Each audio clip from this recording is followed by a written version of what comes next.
Hi, this is Andrew Gelina, host of Underserved, the podcast for the rest of the tech industry. In episode 2 of Underserved, my guest is Matt Berg, Senior Director of Business Development at Syrinx. I will be covering software folks interacting with people who sell for a living, the unlikely intersection of poultry and programming, and some scary selfies from a safety perspective. Underserved is recorded, edited, mixed, mastered, and released by Syrinx Studios. Hit it.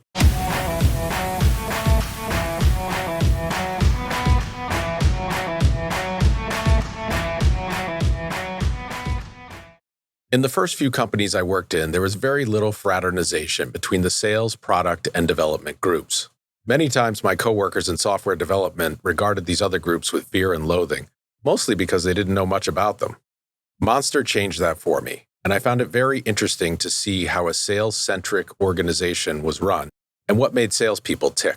My guest, Matt Berg, is one of the top salespeople in the software consulting industry. Matt talks about how he got interested in technology, working with software developers and managers, and finding common ground. He also talks about how his unusual hobby, raising chickens, has started many conversations with technologists and has really raised his omelet and flan game. So don't be a chicken. Go to our website, underserved.libsyn.com, where you can subscribe and listen to the podcast, even on mobile. You can also subscribe with your favorite podcast client, Apple, Google, Stitcher, Spotify, whatever you got. The link is in the description of this video. But to make it even easier to listen to episode 2 of Underserved, I have cut and pasted the entire episode right into this video. Just let it keep playing and you can hear it now. It all starts in 3, 2, 1.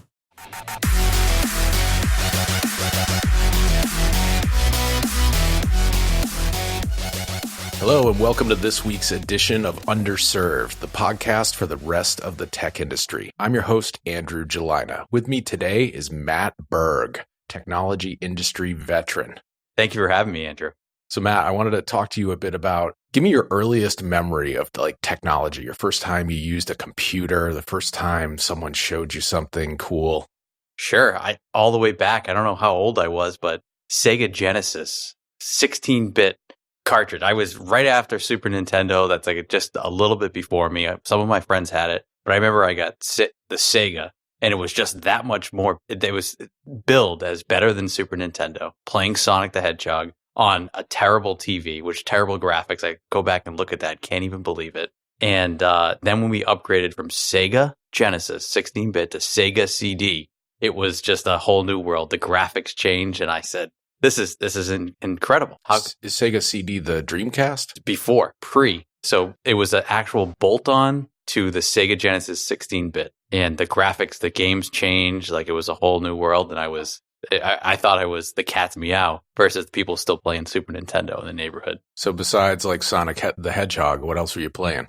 Oh, Sonic was a big one for me, but I was huge Teenage Mutant Ninja Turtles fan. And they had the game. And I still remember to this day, my friend borrowed the game. He had Sega Genesis and I never got it back. That bastard. Yes.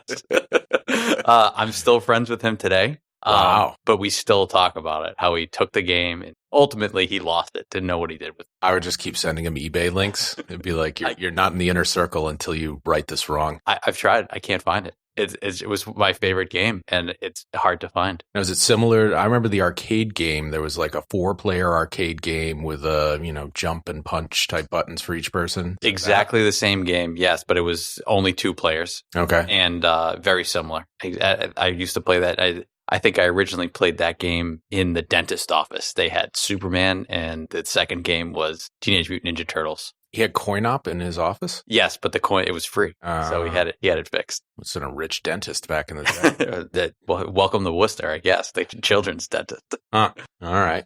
So then you were in college, graduated, first job out of college, not tech industry? Correct. My family owned a sign company.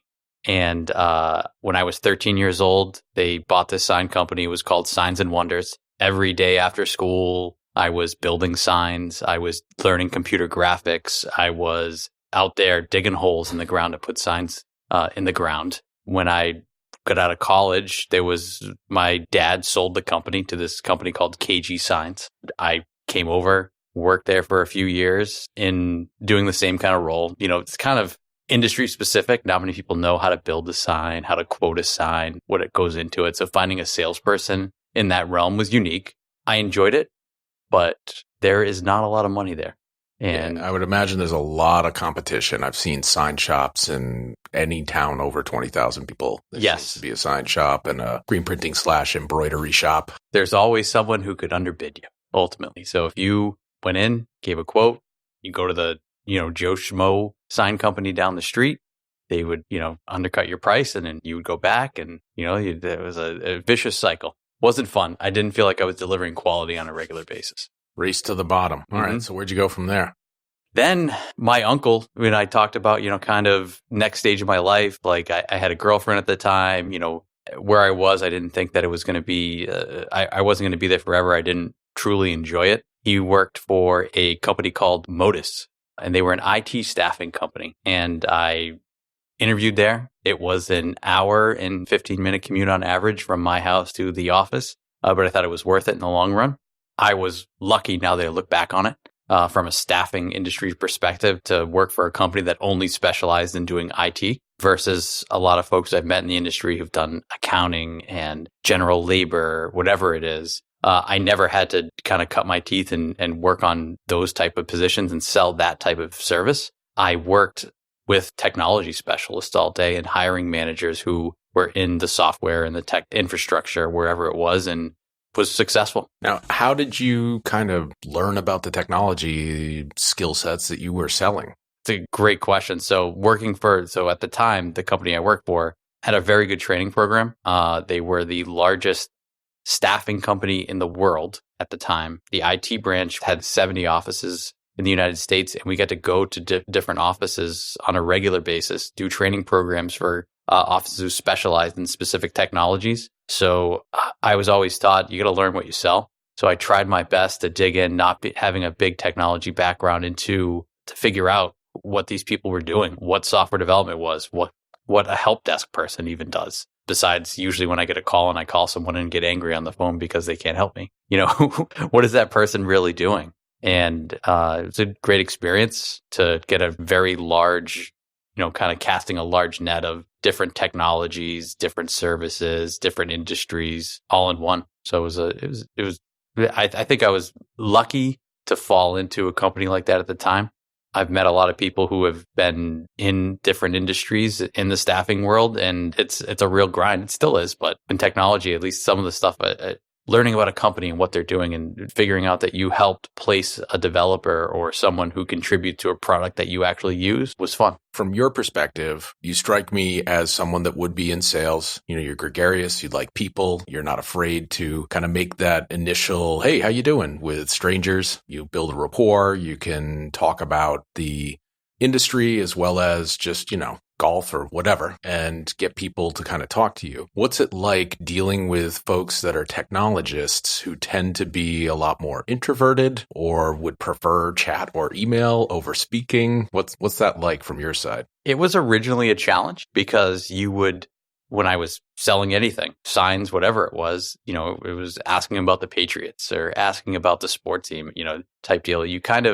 I'm one of those people who is interested in a lot of different things. I've never been great or an expert in one thing, but known a lot about different things that are going on. So you're dealing with people in technology. I think it's really finding similar interest. And thankfully, I do have some of those interests with sci-fi, video games, whatever it is, to talk to someone who's not about what they're doing as a software developer. Because mostly, if I'm asking, what do you do on a regular basis? They know that I'm not a software developer. I'm really just scraping the surface. That it's not a good conversation from their side. I may think it is on my side, but to be able to get some of their interest and kind of deal with them personally rather than on the business side, that's what I found successful. All right. So one of the ones that I expected least for you to have in common with a hiring manager came up recently. What about raising chickens?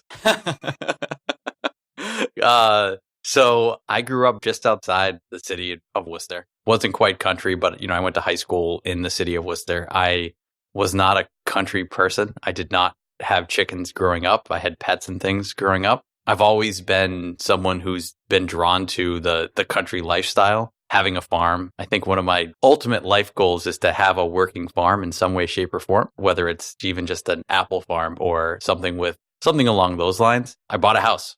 The house had a chicken coop. And I am someone who is not I don't think things through all that often. I just do. Sometimes you just have to jump into things and figure it out. And the chicken coop was there. I think my upfront cost was somewhere around $35 to get the chicken, some food, and all the stuff I would need, like a heat lamp to let the chickens grow because they first had to start in the basement. I just went for it. And so now I have chickens. Huh. What's the chicken learning curve like? Like you have to feed them, keep them well, keep them warm, avoid predators. So as much as I would like to say it's complex and there's a lot that goes into it, it's really not. Chickens have been around forever, living in the wild. They know how to survive. The first thing usually people ask me is like, what do you do in the winter? Do you put a heater in there? Do you put a heat lamp? I do put a heat lamp when it gets below 0 degrees. I have found that they are hardy and they can survive a lot of different weather as long as they have an enclosure. So it's really, I feed them. I keep fresh water. That seems to be the biggest thing. Keep fresh water, clean their coop and let them live. And I get the eggs out of it. I really like set it and forget it. So the other side of this, the reason I mentioned it is one of our clients, one of the managers there happens to live kind of partway out in the sticks and has a whole bunch of chickens and a farm. And you guys end up talking about that, which I was definitely surprised by. And you're not the only ones. I've met from one of my daughter's soccer teams, a couple of the parents have 24 chickens in like Hopkinton. And there's not so much like back to the earth, but, some people like getting back in touch with the roots or, enjoying some of the benefits of living in a more rural or suburban area. And it seems like a lot of the communities now, you see those right to farm signs and you see more gardens and this sort of thing popping up. And all the way to some folks in the tech industry are preppers. And they're like, uh-oh, what if, the poop ever hit the fan? Would I be able to live and survive? And, so they want to learn these skills. So surprisingly, the person you're talking about, the manager, is not the first person I've come across in the tech industry who has had chickens, has chickens, something along those lines. It's the same thing for me. I was shocked when I did it and found out that there were so many other people, even in Boston, like downtown Boston. There's specialty companies that set up livestock and chicken coops that are specific to like very small areas. And people do this and they have chickens just because I think there's a little bit of fun. They're not quite pets, but they kind of contribute to your life. I have a younger son and a wife who's pregnant again, and eggs are one of the best things. And to have farm fresh eggs readily available at any time. Also, going back to when I bought the house in the chicken coop, it was a great way to meet and talk to my neighbors. I went around and said, I have an unbelievable amount of eggs. I didn't realize 6 chickens would give me 6 eggs a day. I cannot eat 6 eggs a day. And so I was giving eggs away to all the neighbors in the area. So they come over with egg cartons and we talk and they're like, oh, this is so great. The eggs are so fresh. It's just an awesome experience. I've also gotten great desserts out of it too. They'll make me egg-based desserts. I've gotten a flan that they've like, you gave me some eggs and I wanted to return them with, it's a flan. It was awesome. Oh, that's cool. Chickens seem like, a somewhat useful pet. Like my 3 dogs don't produce much other than fur and stuff to pick up after, and of course love. But I pictured, I see people with a big dog in the city, and I'm like, how do you get him walked enough and exercised enough and hang out with him enough when you're at work and you have to hire a dog walker? And I can't imagine like having chickens in the city too. I can't either. I'm not a big fan of city living itself. It's just doesn't fit my personality. I want a little space. I have a big dog. I don't think keeping a big dog in an apartment, now people do it and they figured out a good way to do it, but I don't know how they would do chickens as well because there's a lot of factors. There's smells that come from having livestock like chickens. Then you have to keep up on that. And if you're in a close environment, I'm very conscious. I have neighbors who are around me, and I want to make sure that they're not bothering them, and I can't imagine how someone would do that in the city. Maybe that'll be the next adventure. Now, speaking of bothering, is it just the roosters that do all the crowing and you have only hens, or how does that work? So you would think so. Yes, the roosters do primarily the crowing. I had 6 hens. Now I only have 5, and they can be noisy. They balk. I let them free range. They're in my neighbors' yards. I talked to the neighbors about it and they were fine with it. they take care of all the ticks and mosquitoes in the area. So it's kind of an added benefit to the neighborhood as well. But yes, they can be noisy, especially when they think there's danger or something along the lines that's going to scare them. And they're making a lot of noise. But yes, the rooster is the one who primarily is very, very vocal at all times. So, folks, if you own chickens or livestock and are in the tech industry, I kind of want to hear about how common this is. So if you want to drop us an email at underserved@syrinx.com or hit me up on Twitter, I am @Andrew Gelina, Andrew Gelina. But let's get back to more, directly technology. So you left the staffing firm to join more of a consulting firm. What would you say was the difference? What was the drive? And what's it been like since doing so? So when I was working for the staffing firm, a lot of the approach I took was providing quality. There's, just like in the sign industry, there is 1,000 staffing companies that you can go to. And truthfully, I felt that when I was trying to sell value, they were getting the same pitch from every other staffing firm that was out there and saying, we can find qualified people for you. We know how to find them. We have the database. We have the network. And ultimately, behind the scenes, it was people scrambling, finding new candidates, trying to vet them as best as they could, not having a technology background. And I saw a gap there between delivering the message, being able to deliver on the message that I was selling and presenting to hiring managers who were ultimately struggling because the lack of tech talent in the area is staggering. So the time it takes to find the right person could be a daunting task for a lot of managers because they're getting resumes that, are they real? How do I know this person is vetted? What are they doing? Does it relate to what I'm doing? You have to go through the interview process. And by the time you get through that, it's a lot of time out of a manager's day, especially if they're trying to deliver something. When I left to look for something else, I found a consulting company that specifically had developers in-house who were helping vet candidates, who were helping just really deliver that quality that I was already selling, but really didn't have the substance for. So working alongside software developers who are actually doing development, being able to ask them questions, being able to dive in, grab them for a call to understand what's really going on. But that was the other thing. I would get on the phone with the manager and I would have to kind of try to figure out the technology and what was happening because we didn't have in-house experts. Now I do. And it makes my life easier. It makes my message really ring true. And I stand behind and feel very confident in when I'm speaking to a manager or a company that I can deliver the quality. And it makes me happy to be able to do that. Very cool. Now, when you first arrived there, they had like a 2-day boot camp where you're learning all about technology. And, you mentioned you were a mile wide and an inch deep. This maybe took you a little deeper on some things. What was that like? Eye-opening. And I would say overwhelming as well. Interacting with a software developer who's trying to describe technology and how it works to a salesperson is no easy task. So seeing how things work, seeing actual code, I don't know in all my years in technology leading, I've actually ever seen a line of code until I started at this consulting firm. So it was very, very eye-opening. It made me have a passion to learn more about what software development really was and how I used it in my everyday life. And from that 2-day boot camp, it was eye-opening to see what developers were doing to deliver a product, something I use every day. I think we used Google Maps and how that worked. And was it JSON code and the speed rate? It was too much. I was like, there's a lot that goes into the regular Google map I pull up that I get upset with if it doesn't work in 15 seconds. What would you say is one of the kind of stereotypes or things that you hear about folks that are in sales that is just not true?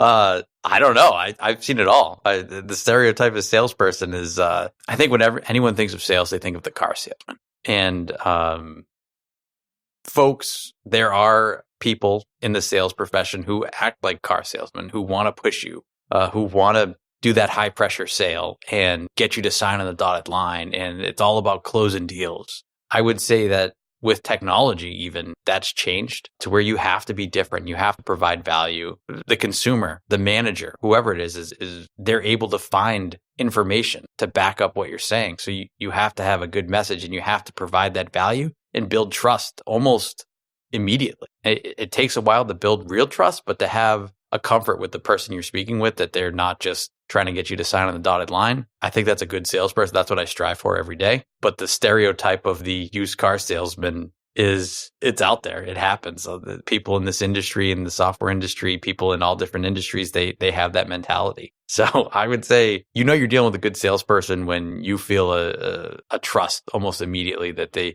what they're selling to you, they've taken the time to understand your needs. But the stereotype of a used car salesman is there. I've met a lot of those people. Yeah, and I'd say that developers are definitely a wary bunch, of sales folks. These people seem to have a different personality type. There's definitely the used car sales thing that pops up for a lot of people, and they may be kind of intimidated to interact with them. I'll say, though, one of the best things I did when I was back at Monster.com, I ended up meeting a bunch of sales folks, and they just give you such a different perspective on things. Like, I mostly hung around with almost all developers before that. Ended up meeting my wife there, who was one of the top salespeople at Monster. Met a bunch of interesting folks who I've stayed in touch with, sometimes worked with in the years since. And it's just, it's a different way of looking at things. But there is one thing that I found that the salespeople have in common with the developers that I didn't expect, and it's needing to have an extreme amount of persistence. So developers, when you're working on a technical problem and you're grinding on it and you're just not finding a solution and you're Googling and you're Stack Overflowing and you have to try a bunch of things in order to just come up with something that is going to work, solve this problem, and let you move forward in your project. I see the sales folks having to do the same sort of thing. Like, all right, how am I going to find someone at this company to, at what we call the elusive time of need? Do they actually need something right now, or do I need to stay in touch over a period of months or sometimes years to even have that come up, to be able to build that trust, to be able to consistently deliver the message, hey, here's what we're doing. And most of the managers you're talking to are absolutely barraged by folks trying to sell them one thing or another. So trying to rise above that din, come up with something that's slightly different, that perks up their ears. Or even catching them live on the phone. I mean, almost no one answers their phone these days. Some people don't even have a phone. They just use their cell phone for work, but don't publish the number outside their company, and having to be persistent and follow through and do things over and over and over again to get to a long-term goal. I think there's somewhat of a stereotype that salespeople can have a short-term payoff. How's my month, how's my quarter mentality only, when really that sort of persistence is what's necessary for, especially where there's a longer sales cycle. I would agree. How it's best described to me is, again, you can focus on the short term, but you're always going to be chasing your tail. One of the best advice I think I ever got in the sales industry was sales is like a bank. You got to keep making deposits so you can pull something out. If you don't have enough deposits, then you're not going to have any money to take out when it's time. The time of need is a big thing. Yes, that happens a lot, but the only way that you can find people in the time at the right time is you have to keep in contact with them. You have to start building that relationship. Very rarely do you actually get someone right at the right exact time who wants to buy what you're selling. So you have to keep making deposits into that bank every day. Underserved is fortunate to be sponsored by Syrinx, the developer-founded, developer-run software consulting company. Syrinx provides bolt-on software development capacity to accelerate your software projects. Syrinx works with your team and your methodology, on-site or off-site, to deliver on time and on budget. They work in any technology stack: React, Angular, Java, .NET, Python, front-end, back-end, NoSQL, MySQL, any SQL you can come up with. They have experts. You need architects, developers, QA folks, project managers, analysts, data scientists. Syrinx can help everywhere in the software development lifecycle, anywhere in the United States. Syrinx also does complete outsourced software project development if you need a turnkey end-to-end solution, or if you just need an individual resource to fill a development gap. With 100% of their resources onshore and a 20-year track record of success, you can trust Syrinx to get it right the first time. You can reach them today at syrinx.com or 888-579-7469. That is 888-5-SYRINX. Expand your software development bandwidth at syrinx.com. Besides like a CRM and Excel and Outlook and the stuff that everyone uses, like what's a piece of technology you use either for work or personally that you like, thank God that you have? I would say there are a number of tools out there who, for instance, Zoom Info. If I did not have that tool readily available to me, it's one of those things that I look back and I don't know how I did my job before I had Zoom Info. It allows you to look up numbers, look up email addresses. A lot of times, just being in the industry, as long as I've been, you know who the right people to reach out to are. You know how to get in touch with them. And yes, you can reach out via LinkedIn and maybe that works. Again, a lot of different people are doing different things, but you can grab that contact information right away and be able to craft a message because you've spent the time to understand what that company's needs are and something that's very targeted to them. It's been invaluable. What would you say is something that you were frustrated by or confused by with technology? A lot. I think understanding that our whole world now is run on lines of code, something that I can't see, something that I can't get my hands on and fix, or if something goes wrong is, I've always been someone who wants to get their hands dirty and be able to fix this, whether it's working on a car engine or fixing pieces of the house, fixing electrical stuff, rewiring things. And I can't do that in the digital world. I can't fix a glitch in my phone. I can't fix my computer. It has to go to someone else. It has to go to an engineer. So I am baffled by the technical expertise it takes to solve a very simple problem on the computer because it's a little bit beyond me. Yeah, the tech stacks now too, like if you really break it down, like even just using your phone, like it's a touchscreen computer with a radio in it that can talk to both cellular towers and Wi-Fi, use TCP/IP to send a ton of data back and forth, and then protocols on top of that, like HTTP and payloads of JSON, and there's just such a large amount of complexity. I, even as a technologist that understands how all those stacks work, am sometimes amazed that they work at all. People joke there's nothing like slow technology is worse than no technology.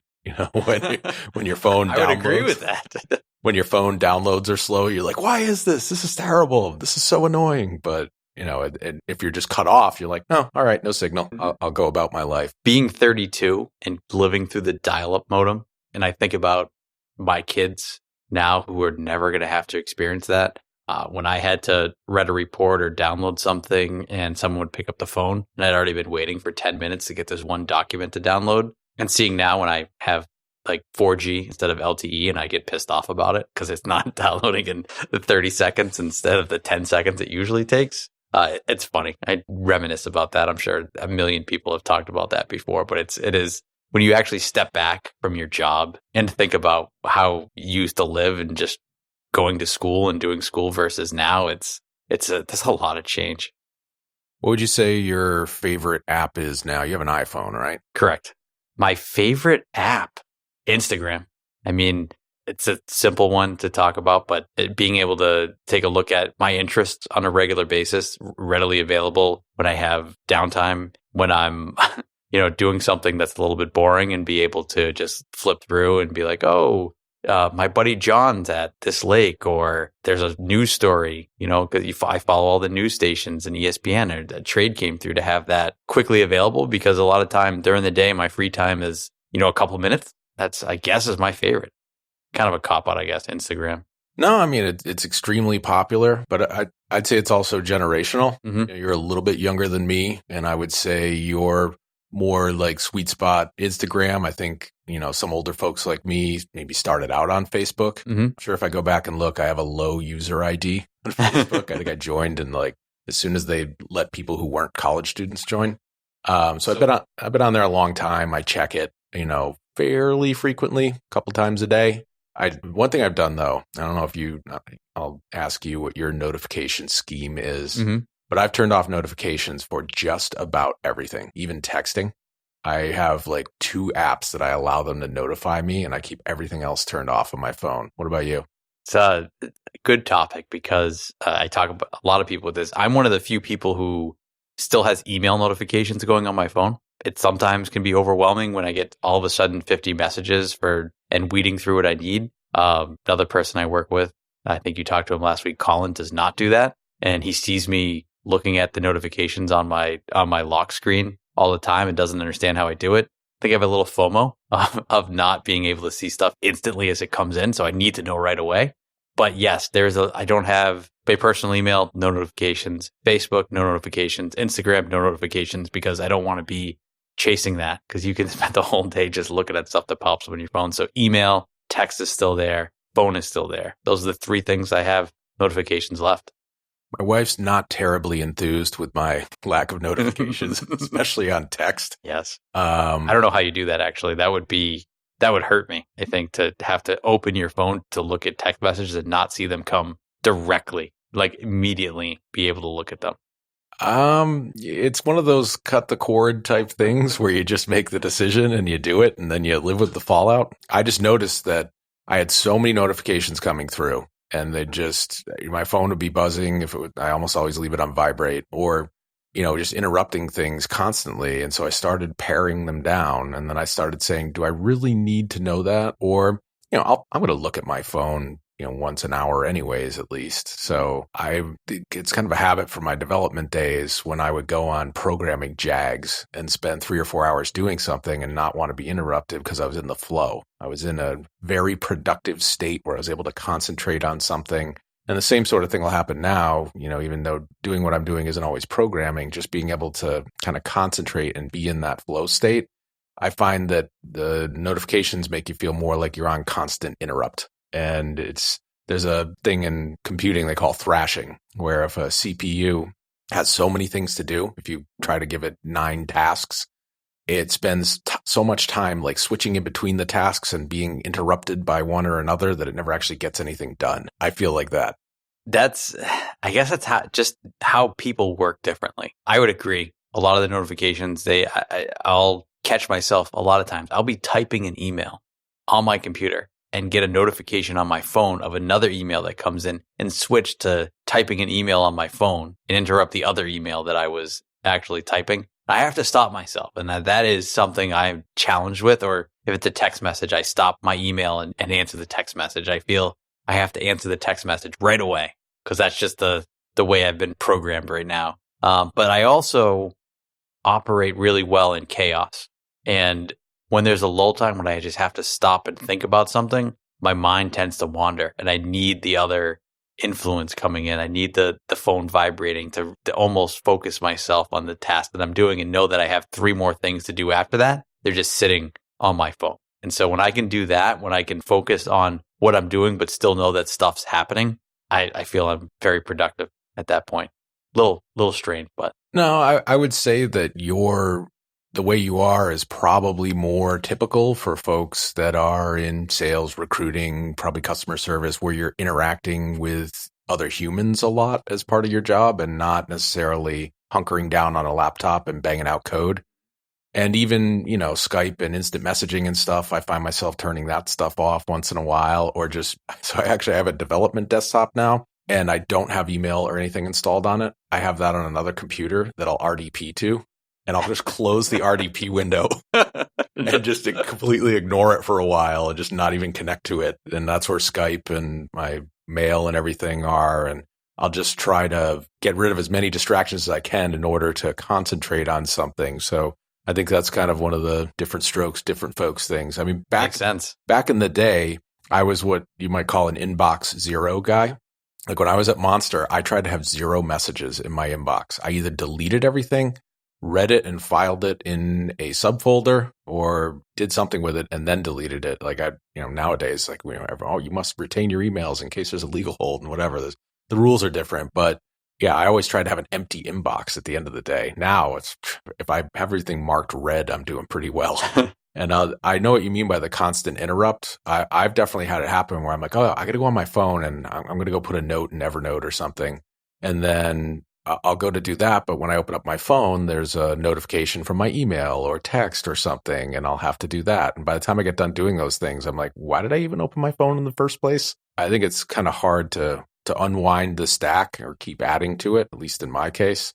I think that I tend to be more single-threaded. Like I want to concentrate on one thing and get it done. But I know they've done some studies on notifications and how they're kind of like a slot machine. They're variable feedback delivered to you randomly over time, and it releases dopamine in your brain. And I think you get kind of addicted to this. I've seen people that cannot stop checking their social media, their Facebook, and did I get a new like? Like I put my new photo up. Oh, did I get over 500? And the amount that kids do it is just amazing to me. I mean, one of my daughters has, I think, over 1,000 Instagram followers, and, she'll get 500 likes sometimes on a photo. And she's very careful about how she brands herself on Instagram.